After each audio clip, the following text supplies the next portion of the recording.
everybody, welcome back to Retirement for Life. I've got another quick update for you on my Starlink system, but I've got just one other little job to take care of before I get to that. I've got one of my trail cameras I need to relocate. So let's go down and have a look at that camera and see if I can get the stand out of the snow and move it to a new location. So this is where it's currently sitting, and as you can see, it's gotten pretty deep in the snow. I need to move it just a few yards over here to get it closer to the tree line, because this is where the deer are moving through. So I'm hoping that this will come out of the snow, and it will. I got lucky. And we'll relocate it over here and raise it up just a little bit higher. Okay, there we go. Trail camera is in place. All right, let's get back and talk about this thing. So here's my stand, and as I have mentioned in my two previous videos, and I'll include a link for them in the description here, this is a temporary location. And the main reason it's temporary is because I'm a chicken. So it's as high as it is in order to shoot over top of these trees. So I have dropped a few here that you can see just to get them out of the view of Starlink. So now the Starlink app basically sees this. So it's a nice clear shot until you turn over, and it just catches the top of this pine tree, and that is enough to cause some blockage. So you can see from this picture here from the app that I am getting about 17 minutes of no signal for every 12 hours. So that is pretty good. So the reason that this is temporary, as I say, I'm being a bit of a chicken. So there is my old satellite dish from the service I have been using up until the time that I turned Starlink on.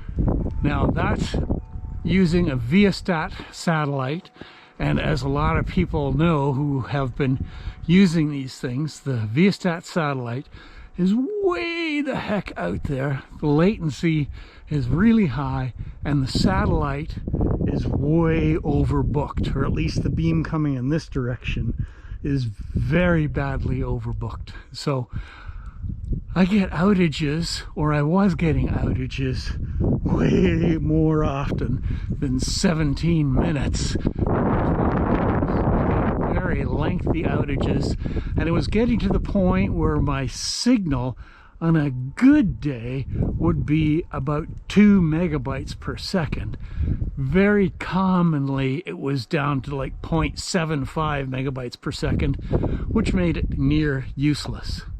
So the reason I have not discontinued the use of this completely is because I wanted to make absolutely sure that the Starlink system does truly work out here. So the stand took very little time to build, as you'll see in the video I made of putting the stand together. It is extremely sturdy because of the patio stone in the bottom of it, and it's really doing the job. So for the 17 minutes of outage in every 12 hours, that's a pretty easy thing to suffer with, considering what I used to get. So I am pretty much sold now on the Starlink system because it does seem to work.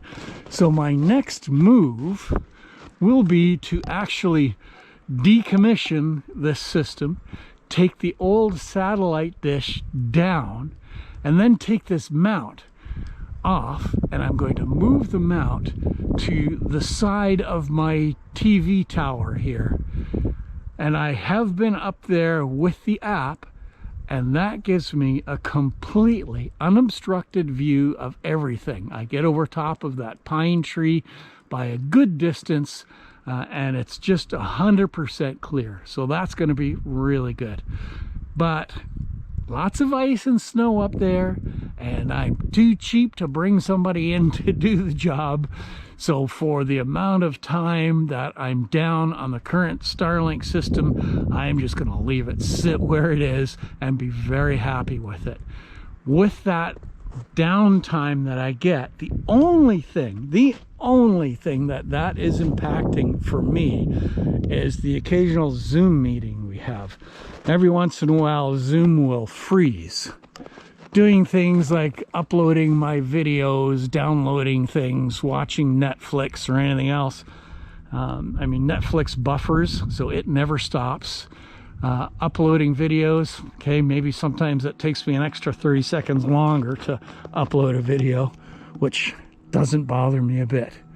So, all in all, I've been very happy with the system. Everything works well. My temporary system is working well, with the exception of that pine tree. And my wife won't let me cut it down, and I don't really want to cut it down. So we're going to let it sit where it is and be very happy about it. And once the snow and ice is mostly cleared up on the roof, then I can get up there and actually take this system apart and move the bracket over to the side of the tower. And that will be it. That will be its permanent location. And I will, of course, decommission completely my old provider. I will probably do that pretty soon. Right now I have it in vacation mode, which is costing me all of about $15 a month. So the issue here was that I did not want to take this system apart and then discover that I have to reuse it again, because then it would be an issue getting it all lined up again. So I'm almost to the point where that's now irrelevant. So we'll decommission it, and then I'll start taking it apart, you know, get up my ladder here, take the old system down, unbolt this thing from the side of the house, make the plate that I need to mount it on the side of my TV tower, and just get ready to go for that.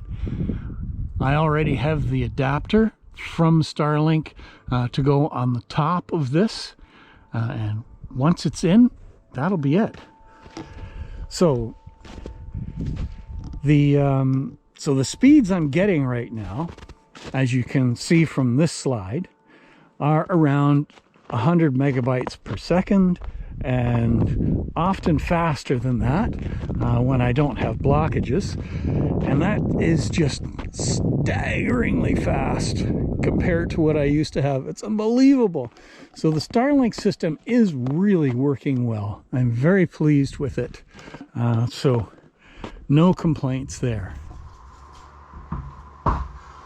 So a couple of things that I think are worth pointing out with the Starlink system.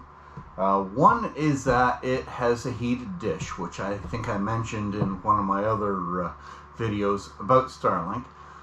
I really don't know what the heat source is. It doesn't really matter.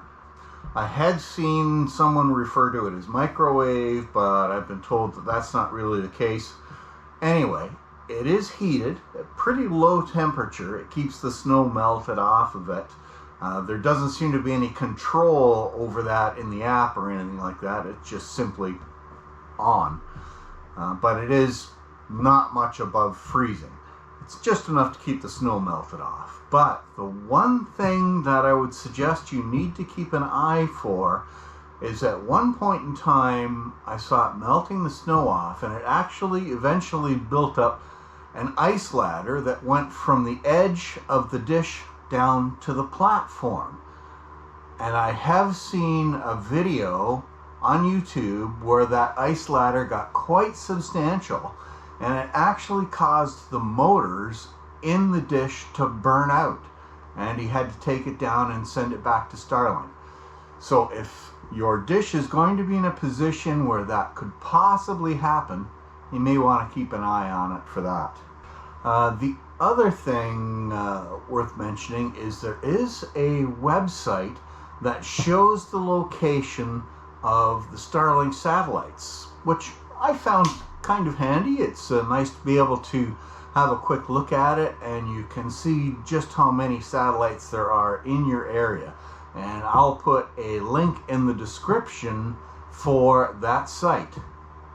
The other thing I'll put in the description is a link to the other videos that I have made about Starlink. The one other thing I would suggest, if you're uncomfortable with doing any of this, just call an installer. They'll come out and do a perfectly good job for you, I'm sure. For me, I like fooling around with this kind of stuff. So, with all of that said, I got to get some work done on these chainsaws, get them sharpened back up again and put away, ready to go for the next time. I hope you found these videos informative and helpful, and please don't forget to like and subscribe if you like the other videos that you see on my channel. So thanks very much for watching, and we'll see you out on the trails the next time.